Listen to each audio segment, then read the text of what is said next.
जैसा कि आप सब जानते हैं कि सच्चाई छुप नहीं सकती बनावट के उसूलों से और खुशबू आ नहीं सकती कभी कागज़ के फूलों से। सच्चाई को कितना ही छुपा लिया जाए, कितना ही दबा लिया जाए, देर सवेर सच बाहर आ ही जाता है। हाँ, ये ज़रूर है कि जब तक सच तैयार होकर नहा धोकर बाहर आए तब तक झूठ जो होता है वो पूरी दुनिया के 50 चक्कर लगा चुका रहता है। एंड ऐसा ही कुछ हमें दिखाई दे रहा है वर्तमान परिस्थिति में, जहां काशी वापस से सुर्खियों में आ चुका है। काशी में 16 मई 2014 को मोदी जी चुनाव जीते थे और कल यानी 16 मई जो कि इत्तेफाक से सोमवार का ही दिन था। सोमवार दिन होता है शंकर जी का और काशी के तो कंकर कंकर में शंकर है भाई साहब। तो वो काशी जहां कण कण में शंकर है, वहां पर एक शिवलिंग अगर मिला है तो कोई बहुत बड़ी बात है नहीं। काशी ही क्या, अगर आप पूरे भारत में कहीं पर भी खुदाई करने जाएंगे तो आपको कहीं ना कहीं कोई देवी देवता की प्रतिमा या शिवलिंग के दर्शन तो आपको हो ही जाएंगे। ऐसे में ये जो सो कॉल्ड ज्ञानवापी मस्जिद है, जहां पर 2-3 दिनों से सर्वे हो रहा है, ये कोई सर्वे पहली बार तो हो नहीं रहा है, ये तो पहले भी हो चुका है। 1996 में वहां पर भी पता चला था कि अंदर देवी देवताओं की मूर्तियां हैं, ओम है, स्वास्तिक के निशान हैं, उन्हें छुपाने की कोशिश की गई है, मंदिरों के अवशेष। अब ये जो आप तस्वीर देख रहे हैं आपकी स्क्रीन के ऊपर, आधा हिस्सा मंदिर है, ऊपर एक वो जो गुंबद टाइप का बना दिया मस्जिद का, लो बन गई मस्जिद। तो ये जो मंदिर मस्जिद का ये जो हम लफड़ा देख रहे हैं कोई पहली बार तो है नहीं। अयोध्या राम मंदिर कब, आई थिंक 1885 में पहली बार वो केस गया था अदालत में, उसे 100-125 साल यूं टाइम पास कराया गया। वहां पर भी सुप्रीम कोर्ट ने वर्डिक्ट दे दिया कि भैया वो जगह जो है वो तो राम मंदिर की जगह और वो मस्जिद नहीं, वो मंदिर थी। अब क्या है कि जो मुगल्स जो थे, जिन्हें मैं तो लुटेरा कहता हूं, लेकिन हमारे भारत में रहने वाले ऐसे बहुत सारे मुगलों के बच्चे हैं जो मुगल्स को अपना असली बाप मानते हैं, उन्हें नेशन बिल्डर कहते हैं, जबकि मैं तो मुगल्स को एक लुटेरा, चोर और दूसरे की प्रॉपर्टी पर हक जमा कर बैठने वाला एक बहुत बड़े लेवल का कमीना, एक चूतिया इंसान मानता हूं। ऐसे मुगल्स जिन्हें लोग नेशन बिल्डर बोलते हैं, जबकि ये मुगल्स एक नंबर के हरामखोर हरामी थे जो दूसरे की प्रॉपर्टी पर अपनी नेम प्लेट लगा दिया करते थे। ये मुगल्स अगर इतने ही अच्छे नेशन बिल्डर थे और इन मुगल्स को लोग इतना ही अच्छा विजनरी मानते हैं, तो इन मुगल्स ने कोई हॉस्पिटल, कोई यूनिवर्सिटी या फिर ऐसी कोई चीज क्यों नहीं बनाई जिससे लोगों का भला हो। जैसे हमारे जो पूर्वज थे तक्षशिला या नालंदा, जो ज्ञान के स्रोत थे, वो हमारे पूर्वजों ने बनाए। लेकिन हमारे पूर्वजों की बनाई हुई ऐतिहासिक चीजों को, धरोहरों को तोड़कर, उन्हें नस्तो नाबूद करके उनके ऊपर आपने अपनी छत बना दी और उसे मस्जिद का नाम दे दिया। तो ये तो सरासर एक लूटपाट का काम है। और जिस तरह से लोग औरंगजेब की हरकतों को जस्टिफाई कर रहे हैं, वो औरंगजेब जिसने कई दफे मंदिर तोड़े, कई सारे मंदिर तोड़े, लोगों को तलवार के दम पर कन्वर्ट किया, ऐसे तानाशाह, ऐसे हत्यारों को अगर कोई नेशन बिल्डर बोलता है तो ऐसे मुगल प्रेमियों को मुगल जहां से आए थे उन्हें वहीं चला जाना चाहिए, वो भी पहली फुर्सत में, क्योंकि हिंदुस्तान ऐसे लोगों के लिए बिल्कुल नहीं है जो मुगलों जैसे लुटेरों को नेशन बिल्डर बोलते हो। तो ऐसे मुगलों की नाजायज औलादें वहीं चले जाओ जहां से तुम्हारे नाजायज अब्बा आए थे। क्योंकि इस देश में अगर कोई आदमी हमला करने आता है और आप उसको अपना पूर्वज मानते हैं, जैसे कि ओवैसी जैसे लुक्खे जो पहुंच जाते हैं औरंगजेब की समाधि के ऊपर उसको अपने श्रद्धा सुमन अर्पित करने, या फिर ये कबीर खान जैसे लोग जो बोलते हैं कि मुगल्स जो थे वो नेशन बिल्डर थे, तो भैया अगर ये कबीर खान या ओवैसी जैसे लोगों का बस चले ना, तो अभी जो 26/11 में जो इकलौता जिंदा आतंकवादी पकड़ा गया था, वो क्या नाम था उसका, कसाब। ये लोग तो कसाब के नाम पर वो बना देंगे सड़कें, कसाब मार्ग, जैसे औरंगजेब के नाम पर औरंगाबाद बना दिएगा। क्या पता ये लोग कसाबाबाद बना देते या कसाब नाम का कोई कस्बा बना देते। तो ऐसे लोग जो मुगलों को अपना मानते हैं, अपना बाप मानते हैं, वो इस देश के हो ही नहीं सकते। ये तो बिल्कुल वैसा ही हो गया कि भैया आपके घर में कोई चोरी करने आया, आपने उसे अपना बाप मान लिया, उसके नाम पर सड़कें बना दी, उसने पड़ोसी के घर तोड़ ताड़ दिया, अपनी नेम प्लेट लगा दी और आप कहने लग गए वाह वाह वाह वाह वाह, औरंगजेब ने मस्जिद बनवाई, बाबर ने मस्जिद बनवाई। अरे भैया बाबर औरंगजेब कौन है भैया, ये हमारे देश के नहीं है, ये बाहर से आए थे हमला करने, ये साले भिखमंगे थे, कहीं के खाने पीने को कुछ नहीं था और हमारे देश में आ गए। ये चाहे बाबर हो, चाहे औरंगजेब हो, चाहे मुगल्स हो, चाहे उसके पहले गौरी हो, गजनीस हो, चाहे जो भी थे, ये भिखमंगे लुटेरे थे साले। इनके देश में खाने के लिए कुछ नहीं था और हमारे देश में बहुत कुछ था, इसलिए यहाँ आ गए और इन्हें इतना अच्छा लगा कि यहीं पे साले सेटल होके बस गए। ऐसे हमलावर और लुटेरों को लोग विजनरी बोलते हैं या फिर नेशन बिल्डर बोलते हैं। एक नेशन बिल्डर और एक विजनरी या सो कॉल्ड अमन पसंद इंसान क्या किसी बनी बनाई चीज को नेस्तो नाबूद करेगा? ये तो तालिबान की निशानी, जैसे तालिबान कर रहा है अफगानिस्तान में, बनी बनाई इमारतों को तोड़ना, ध्वस्त करना। हम तालिबान में देख ही रहे हैं ना कि मुगल्स कैसे थे, ना कपड़े पहनने का तरीका, ना चीजों को मेंटेन करने का तरीका। फिर ऐसे जंगली और जाहिलों की औलादे बोल देती कि ताजमहल था, हिंदुस्तानी को बनाना क्या आता था? अरे ताजमहल का अपनी छाती पर रख के लाए थे क्या? यहाँ बनाने वाले कारीगर तो हिंदुस्तानी ही थे ना। और आप ये जो ज्ञानवापी देख रहे हैं स्ट्रक्चर वहाँ सो कॉल्ड मस्जिद का, आप देखें नीचे जो है वो पूरा हिस्सा मंदिर का है। और ये जो हम देखते हैं आए दिन मंदिरों में, अगर आप गए हैं तो मंदिरों के जो पिलर्स होते हैं, जो स्ट्रक्चर होता है, दीवालों पर घंटियाँ, गौरी गणेश आकृतियाँ, ये मस्जिद में क्या कर रही थी। और वैसे इस्लाम में तो बुत परस्ती यानी कि मूर्ति पूजा को हराम माना जाता है ना, तो फिर एक ऐसी सो कॉल्ड मस्जिद जो कि मंदिर थी, जहां लोगों को भी दिख रहा है कि भैया वहां पर काफ़ी सारे ऐसी निशानियां हैं जो साबित करती हैं कि वो मंदिर है, इसके बावजूद लोग इतने बेशर्म है कि भैया उसे मस्जिद बोलकर प्रमोट करते रहे। अब यहाँ पर जो बात निकल के आई कि वहाँ शिवलिंग है, कई लोग कह रहे हैं कि वो फव्वारा है। क्या फव्वारा ऐसा होता है? जितने लोग ट्विटर के ऊपर या सोशल मीडिया के ऊपर मजाक उड़ा रहे हैं कि भैया ये देखो ये भी शिवलिंग है, वो भी शिवलिंग है, क्या ऐसे ही मैं मक्का मदीना या काबा का मजाक उड़ा दूं? आपको बहुत ज्यादा बुरा लगेगा। या उन दरिंदे हरामखोर लुटेरे चोर मुगल्स के बारे में तो बहुत लोगों के गुर्दे छिल रहे होंगे, लेकिन लोगों को पूरा हक है हमारे धर्म का मजाक उड़ाने का, हमारे शिवलिंग का, हमारी आस्था का, हमारे धर्म, हमारे बिलीफ, आपको पूरा हक है हर चीज का मजाक उड़ाने का। लेकिन अगर हम मुगलों के ऊपर कुछ बोल देंगे या आपके आराध्य, आपके बिलीफ, आपके रिचुअल्स, आपके कल्चर, किसी के ऊपर भी अगर हमने कुछ भी बोल दिया तो तुरंत फतवा आ जाएगा, सर तन से जुदा कर दो, ये कर दो। मतलब आप तो अपने रिलीजन के, अपने बिलीफ के अगेंस्ट कुछ नहीं सुन सकते, लेकिन हमारे रिलीजन का, हमारी आस्था का, हमारे आराध्य का मजाक दिन भर उड़ाते रहते हो। ये हमारी संस्कृति कि भैया हम माफ कर देते हैं, चलो ठीक है। जैसे पृथ्वीराज चौहान ने माफ कर दिया था उसको, गौरी को।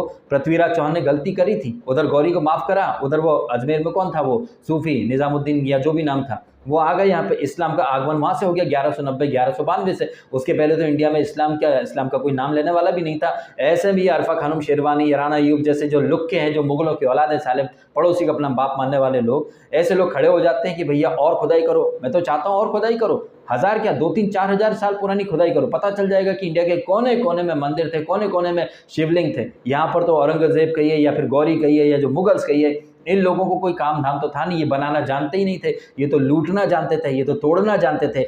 ऐसे लोगों को मैं भारतीय मानता ही नहीं हूँ। ऐसे लोगों को मैं तालिबानी सोच वाला, तालिबानी एक गर्दुल्ला मानता हूँ, जो अपने देश में कुछ नहीं कर पाए। हमारे देश के अंदर उनको दिख गया खाने पीने का सामान, खूब सारी धन संपत्ति, तो यहाँ पर साले के साले भूखे भेड़िए जीभ लपलपा के चले आए और अपनी, वो खुद तो मर गए, औलादे छोड़ गए, जो औरंगजेब की समाधि पर या उसकी कब्र के ऊपर जाकर सजदा करते हैं, अब से अपना बाप मानते हैं। फिर ऐसे लोग संविधान की बात करते हैं। ये मैं बात कर रहा हूँ ओवैसी जैसे नालायक निकम्मे इंसान की, जो रहेगा इंडिया में बात करेगा संविधान की, लेकिन वो मन ही मन चाहेगा कि शरिया हो जाए या फिर शरीयत का कानून लागू हो जाए। ये ओवैसी जो तमाम बातें करता रहता है कानून की, संविधान की, जब सुप्रीम कोर्ट ने वर्डिक्ट दिया था राम मंदिर के फेवर में, तो ये क्या बोला था कि सुप्रीम कोर्ट कोई वो नहीं है ऊपर वाला, हम सुप्रीम कोर्ट की उसको नहीं मानते हैं। ये ओवैसी बात करता है संविधान की, कानून की, जो साला खुद औरंगजेब की औलाद है। तो जो औरंगजेब की औलादें हैं उनके मुंह से जब मैं कानून की या फिर संविधान की या फिर इंसानियत की बातें सुनता हूं तो मुझे बहुत हंसी आती है कि साला देखो क्या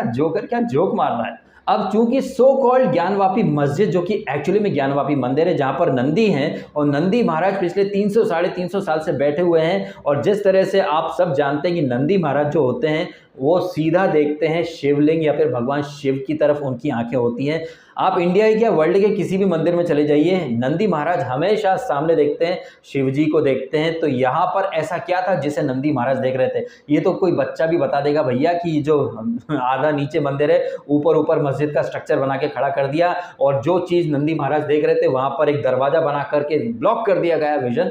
तो भैया किसको बेवकूफ़ बनाना चाहते हो? और ये तमाम लोग जो शिवलिंग का मजाक उड़ा रहे हैं, किसको बेवकूफ़ बना रहे भैया? क्या हमने शिवलिंग देखे नहीं है क्या? क्या फाउंटेन ऐसा होता है क्या? जो लोग कल से साबित करने पे तुले हैं कि ये शिवलिंग नहीं है, ये फाउंटेन है, अगर फाउंटेन ऐसा होता भाई तो ये जो आप स्क्रीन पर देख रहे हैं ये सब क्या है? और फाउंटेन एक ऐसी चीज होती है जो दुनिया के सामने रहती है भैया, जो पानी एकदम ऊपर तक फेंकती है। और जो यहाँ पर कह रहे हैं कि ये फाउंटेन है, तो इसे पैक क्यों किया गया भाई? इसे छुपा के क्यों रखा गया? जाहिर तौर पर आप इसे दुनिया से छुपा के रखना चाहते हैं ताकि आपकी पोल पट्टी ना खुल जाए। चोर की दाढ़ी में तिनका ऐसे ही नहीं कहा जाता भैया। फाउंटेन है तो ओपन करो, चौड़े में रखो, दिन रात उसमें लाइटिंग लगा के दिखाओ ना। ये वजू खाना बोल करके आप इसे छुपा के रख रहे हो। क्या हमने फाउंटेन देखे नहीं क्या? और हमने शिवलिंग नहीं देखे क्या? कोई पहली बार तो हम देख नहीं रहे ना ये चीजें। एंड लोग समझ रहे हैं कि वो आराम से लोगों को बेवकूफ बना लेंगे, जैसे 300 सालों से बेवकूफ बनाते आए हैं। कभी वो 70 सालों में आज़ादी के बाद से जो 3 एजुकेशन मिनिस्टर थे, उन्होंने भर भर के कोशिश की है मुगल्स की एट्रोसिटीज़ को, अत्याचार को, उनके गुनाहों को अलग तरीके से कवर कर रहे हैं, इमेज को वाइट वॉश कर रहे हैं कि वो विजनरी थे, ये थे, वो थे, ये थे, वो थे, सो दैट दुनिया इनके अत्याचारों को, इनके गुनाहों को, इन्होंने जो बर्बादी शादियां की, उसे भूल जाए। हाँ हाँ, कितने अमन पसंद थे, वाह वाह, ताजमहल प्यार की निशानी, कितने 15-16 बच्चे और कितनी 8-10 बीवियां, ये प्यार नहीं, हवस की निशानी। और ताजमहल भी मतलब ताजमहल इसने बनाया था या बना बनाया मिला था, वी डोंट नो। अच्छा, इसी नोट पर आपके सामने एक तस्वीर शेयर करता हूँ। ये तस्वीर मैं ऑलरेडी कम्युनिटी पोस्ट में अपने यूट्यूब चैनल पर पोस्ट कर चुका हूँ। ये तस्वीर है ब्रिटिश लाइब्रेरी की, जहाँ पर इसे वहाँ की म्यूजियम में रखा गया है। इस तस्वीर में दिखाया गया है कि 1628 में शाहजहां दिल्ली के लाल किला में बैठ करके किसी दूसरी कंट्री के एम्बेसडर का स्वागत कर रहा है। बट हमारी हिस्ट्री की किताबें कहती हैं कि ये जो लाल किला था दिल्ली का, ये तो 1639 में बनना शुरू हुआ था। तो वो लाल किला जो 1639 में बनना शुरू हुआ था, उस लाल किला में 1628 में शाहजहां कैसे बैठ गया? ये तो बहुत बड़ी वाली गड़बड़ है भैया। हिस्ट्री वाले खुद अपनी बोलबट्टी खोल रहे हैं। तो ऐसे में हम कैसे मान लें कि ये जो 70 सालों से जो हिस्टोरियंस ने हिस्ट्री लिखी है वो सही लिखी है? क्या पता भैया सब मुगलों की नाजायज औलादें हों और हमारे जो असली जो हीरो थे हमारे भारतवर्ष के, छत्रपति शिवाजी महाराज, महाराणा प्रताप, रानी लक्ष्मीबाई, या फिर जो चंद्रगुप्त मौर्य, सम्राट अशोक से लेकर के जो चोला साम्राज्य, गुप्त साम्राज्य, राजा इंद्र वर्मा, एक से बढ़कर एक महान प्रतापी राजा हुए, उन्होंने बड़े आलीशान मंदिर बनाए। ये सारी चीजें इतिहास की किताबों से गायब कर दी गई और हमें क्या पढ़ाया गया? मुगल्स बहुत अच्छे थे, मुगल्स नेशन बिल्डर थे, मुगल बड़े अमन पसंद थे। इतने अमन पसंद थे, इतने ही विजनरी, इतने ही बड़े आर्किटेक्ट प्रेमी थे, तो फिर मंदिर क्यों तोड़ दिए गए? कोई कला प्रेमी इंसान होगा, वो कला की कद्र करेगा, ना कि उसे तोड़ देगा, है कि नहीं? ये बात आप अपने दिल पर हाथ रख के खुद पूछिएगा कि कोई कला प्रेमी, कोई आर्किटेक्ट प्रेमी किसी बिल्डिंग को क्यों नष्ट करेगा भाई? जाहिर तौर पर वो चीजों को नष्ट तभी करेगा जब उसे चीजों की कदर नहीं होगी, वो बस बर्बादी ही करना चाहता हो। ऐसे बर्बादी प्रेमी मुगल्स को लोग कला प्रेमी बोल देते हैं। वैसे जिस तरह औरंगजेब आज से 300-400 साल पहले मूर्तियों को तोड़ता रहा, मंदिरों को तोड़ता रहा, आज की डेट में तालिबान, ISIS वाले वही कर रहे हैं। वो भी भगवान की मूर्तियों को या फिर हिंदू धर्म को गालियां देते रहते हैं, मूर्तियां तोड़ते रहते हैं। उनका भी यही एजेंडा है और औरंगजेब का भी यही एजेंडा है। तो हम कैसे मान लें कि औरंगजेब ने मंदिर नहीं तोड़े थे या वो हिंदू धर्म से नफरत नहीं करता था? ऐसे मुगलों को डिफेंड करने के लिए ओवैसी जैसे लुक्के खड़े हो जाते हैं। मतलब एक तो चोरी, ऊपर से सीना चोरी, मतलब बेशर्मी की नेक्स्ट लेवल की हाइट है ये। वैसे बेशर्मी की ये जो हाइट है ना, ये यही खत्म नहीं हो जाती है। ऐसे लोग जो तकरीबन साल 1.5 साल वहां दिल्ली में सिंघू बॉर्डर पर जमा हो गए किसान आंदोलन के नाम पर, साल भर उन लोगों ने सिर्फ मट्ठापंती करी, तब किसी ने महंगाई और बेरोजगारी का नाम नहीं लिया। ऐसे लोग जो 6 महीने से ज्यादा शाहीन बाग में टिक गए, फ्री की बिरयानी खाते रहे, 6 महीने किसी ने कोई काम धाम, महंगाई, रोजगार कोई बात नहीं कही, बस बिरयानी खाते रहे, सरकार को कोसते रहे। ऐसे तमाम लोग सडनली अब कुकुर मुत्ते की तरह उगाए हैं। सडनली लोगों को महंगाई बेरोजगारी दिखने लग गई है। लोग प्रोटेस्ट के नाम पर साल साल, 1.5 साल, लाखों की तादाद में भीड़ जुटा करके बैठ जाएंगे। वहां पर कोई नहीं बताएगा कि ये भीड़ का जो खाना पीना, इतने ये साल 1.5 साल वो किसान आंदोलन, तो 15 महीने वो टिकट पता नहीं कैसे टिकाए रखा है उसने इतने सारी भीड़ को। वहां किसी ने नहीं पूछा कि भैया ये जो किसान जो कि इतने खुददार होते हैं, मेहनत की खाते हैं, ये 15 महीने ऐसे यहाँ मट्ठापंती कैसे कर रहे हैं? किसी ने नहीं बोला। लेकिन जैसे ये सो कॉल्ड सेकुलर गैंग की, मुगलों की औलादों की जैसे ही पोल पट्टियां खुलने लगती हैं, जैसे ही इनके कर्मकांड की फाइल खुलती है, जैसे ही लोगों को पता चलता है कि भैया अब तो पोल खुलने वाली है, क्या करें? चलो यार, लोगों का ध्यान डाइवर्ट करने के लिए महंगाई बेरोजगारी की माला जपना शुरू कर देते हैं। सिलेंडर ये हो गया, वो हो गया, ये हो गया। अभी सिलेंडर 1000 रुपए के आसपास है तो लोगों के गुर्दे छिल गए। भैया छिलने भी चाहिए, लेकिन ये भी सच है कि आज से नहीं है, बहुत पहले से है। अभी महंगाई के ऊपर राहुल गांधी ने एक ट्वीट करके कहीं न कहीं खुद की पोल पट्टी खोल दी। लोग कह रहे हैं कि भैया आज की डेट में सिलेंडर 1000 रुपए का है, लेकिन क्या आपको पता है कि ये सिलेंडर जो आज 1000 रुपए का है, ये 2013-2014 में जब यूपीए की सरकार थी, यही सिलेंडर 1200 रुपए का था। ये बात मैं नहीं कर रहा हूँ, ये राहुल गांधी कर रहे हैं। और उनके हिसाब से देखा जाए तो 2013-14 में महंगाई आज से बहुत ज्यादा थी। अब यह है कि उस समय सिलेंडर आपको 400 में मिलता था, लेकिन 800 रुपए सब्सिडी सरकार दिया करती थी। अगर उस सब्सिडी को जोड़ लें तो सिलेंडर पड़ता है 1200 रुपए का, और आज की डेट में सिलेंडर है तकरीबन 900-1000 रुपए का। अब यह है कि कान वहां सीधा नहीं पकड़ा गया, कान घुमा करके पकड़ा गया। अब ये सब्सिडी के लिए हो सकता है लोग बोलेंगे भैया ये तो सरकार देती थी। सरकार ने तो आपको फ्री में वैक्सीन भी दी है, लेकिन फ्री में वैक्सीन मिल गई तो लोग कहने लगे ये वैक्सीन फ्री की थोड़ी है, इसमें तो टैक्स पेयर का पैसा है। तो वो तमाम चिंटू और उनकी तमाम चिंटियां जो ये कह रहे हैं कि वैक्सीन फ्री नहीं है भैया, इसमें टैक्स पेयर का पैसा है, वही चिंटू और वही चमेलियां अपने पप्पू पापा को डिफेंड कर रहे हैं कि हाँ भैया सरकार हमें सिर्फ 400 में सिलेंडर देती थी, 800 रुपए अपनी जेब से देती थी, वो पैसा टैक्स पेयर का पैसा नहीं था। और जैसे चिंटू और चिंटियां यहाँ आकर के आर्ग्यूमेंट करेंगे कि भैया ये जो मंदिर मस्जिद का मुद्दा है ना, ये मेन मुद्दों से ध्यान भटकाने की कोशिश है। अच्छा, 15 महीने जो सिंगू बॉर्डर पे किसान वहां पर सो कॉल्ड नाम के जो किसान, मैं असली किसानों की बात नहीं कर रहा हूँ, जो फर्जी किसान वहां पर 1-1.5 साल बैठे रहे, लंगर सेवा का मजा लेते रहे। सरकार के विरोध भले ही लोग 10 साल बैठ जाए फ्री की लंगर सेवा का लाभ लेने, कोई नहीं बोलेगा। बेरोजगारी, महंगाई, कोई नहीं पूछेगा भैया ये इतने लाखों लोगों का खाने पीने का राशन कहाँ से आ रहा है। वहां कोई नहीं बोलेगा कि घी इतने रुपए किलो हो गया, शक्कर इतने रुपए किलो हो गई, आटा इतना महंगा हो गया, नींबू इतने महंगे हो गए, प्याज इतना महंगा होगा।